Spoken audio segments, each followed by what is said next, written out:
New daily cases of coronavirus are soaring ahead of winter, raising the specter of a return to tighter restrictions. The concerning trend underlines the importance of getting vaccinated against COVID-19 to reduce the rate of hospitalizations and deaths.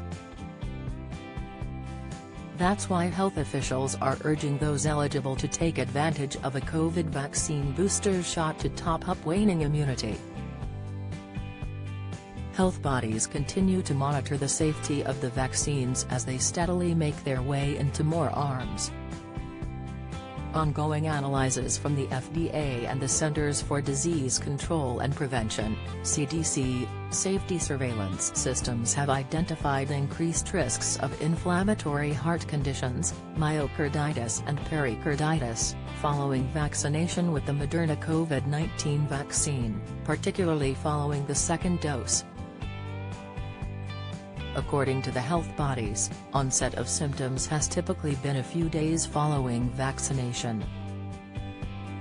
The observed risk is higher among males under 40 years of age, particularly males 18 through 24, than among females and older males, they note. COVID vaccine linked to risk of health issues like stroke, myocarditis and pericarditis are inflammatory diseases of the heart that can occur following infections or immune diseases. Most myocarditis and pericarditis cases linked to mRNA vaccination have so far been mild and patients have recovered quickly. People who experience any of these symptoms after having an mRNA COVID-19 vaccine, such as Moderna, are advised to seek prompt medical attention. Chest pain, pressure or discomfort in the chest, irregular, skipped heartbeats or fluttering, fainting, shortness of breath, pain when breathing.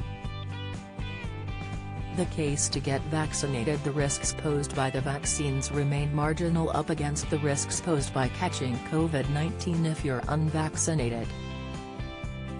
Pancreatic cancer, the difficult sign after pooing, inside two popular supplements that increase cancer risk, advise statins, the signs on your eyes, genitals or mouth.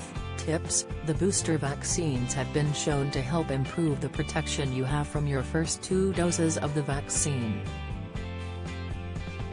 It helps give you longer-term protection against getting seriously ill from COVID-19.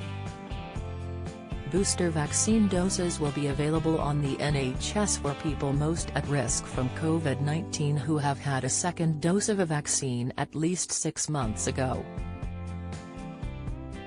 This includes people aged 50 and over, people who live and work in care homes, frontline health and social care workers, people aged 16 and over with a health condition that puts them at high risk of getting seriously ill from COVID-19, people aged 16 and over who are a main carer for someone at high risk from COVID-19, people aged 16 and over who live with someone who is more likely to get infections, such as someone who has HIV, has had a transplant or is having certain treatments for cancer, lupus or rheumatoid arthritis. People who are pregnant and in one of the eligible groups can also get a booster dose. Most people will be invited to book an appointment at a larger vaccination center, pharmacy, or local NHS service such as a GP surgery. Most people will be offered a booster dose of the Pfizer/BioNTech vaccine or Moderna vaccine. This means your booster dose may be different from the vaccines you had for your first and second doses. Some people may be offered a booster dose of the Oxford/AstraZeneca vaccine if they cannot have the Pfizer/BioNTech or Moderna vaccine. According to the NHS, most people who can get a COVID-19 booster vaccine are also eligible for the annual flu vaccine. If you are offered both vaccines, it's safe to have them at the same time,